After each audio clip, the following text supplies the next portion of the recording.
Okay guys, so I wanted to make another quick video. This is a second method of decocking this PT111 G2. I do have another method up that I really only recommend for people who are in a position where they have a safe place to fire a gun when they're loading it up for carry. And I kind of talked about some of the things on that video about decocking. You can find it on my page. But that method does require locking the gun with the Taurus key and then firing it with a live round in the chamber. Obviously you should never do that unless you're expecting the gun to go off. So that's really only okay for people who can load the gun for carry, and you know, this might be once a month or once every 2 weeks if you're carrying the gun without firing it that often.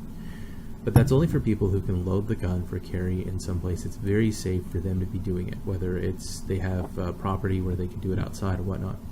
So here's a method that does not require pulling the trigger with a round in the chamber that anyone can do, just pointing in a safe direction. Okay, so I have here a fired round. We're going to use this to simulate a live round, but it's empty, obviously. So in this scenario, we would disassemble the gun, and see here, the gun is safe.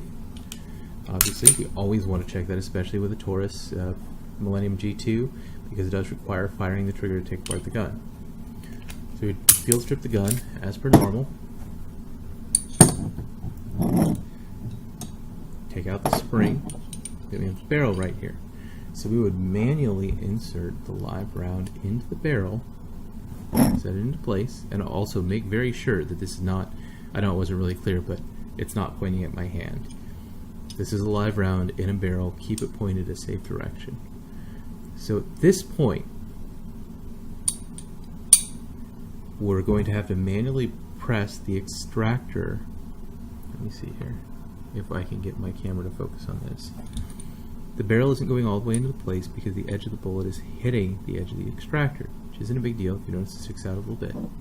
So the easiest way to do this is once you're in this position and the bullet is right there up against the extractor, you would simply take this, put it on something safe, and push down slowly.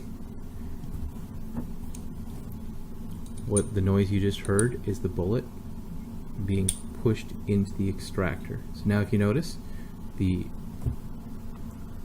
if I can get this camera to focus. Now the bullet is in place over the extractor. The barrel can slide all the way down. Point this in a safe direction.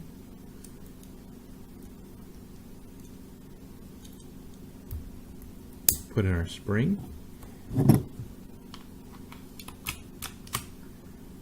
Now, like I said, keep this point in a safe direction the whole time, as there is a loaded round in the chamber.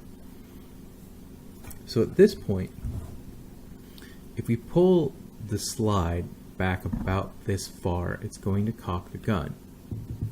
So we don't want to do that. All we want to do is pull it back until just after the slide lock slips into place. So we're trying to get it, make sure that the slide is in the correct position, but we don't want to pull it back far enough to cock the gun.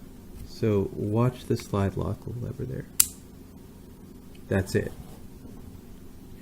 I pulled it about that far, right there. So now at this point, you put on the safety, you should be able to feel, and you don't want to pull the trigger, but you can just barely, you can feel that it has more tension against it. Without moving it at all, you can feel that it has more tension. This is now decocked. So there's a round in the chamber, the gun is ready to fire, but it's not cocked. So in order to cock it, you would have to pull this trigger all the way back. And a couple of people have asked me before what the benefits of this are. First of all, decocked gun, the trigger is more difficult to pull. It takes more force because you're actually cocking the striker before it's releasing. In my opinion, that's safer to carry that way. It's an extra insurance policy. Nothing should be hitting your trigger anyway, obviously. But if something does accidentally bump it, it would take more force to accidentally push it all the way back.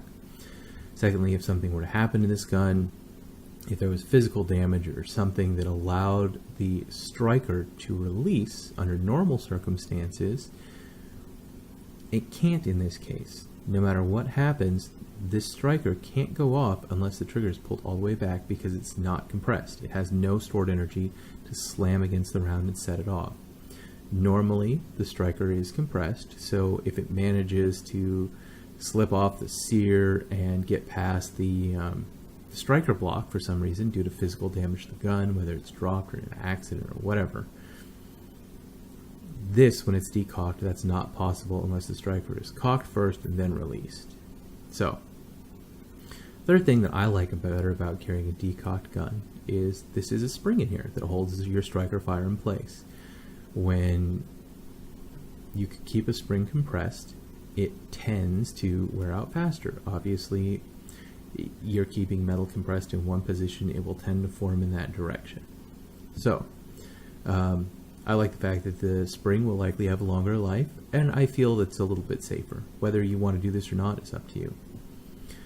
Anyway, at this point, the gun is decocked, ready. All you would do is put in your loaded magazine, and you would be ready to carry. Thank you very much for watching, guys, and I hope you enjoyed this video.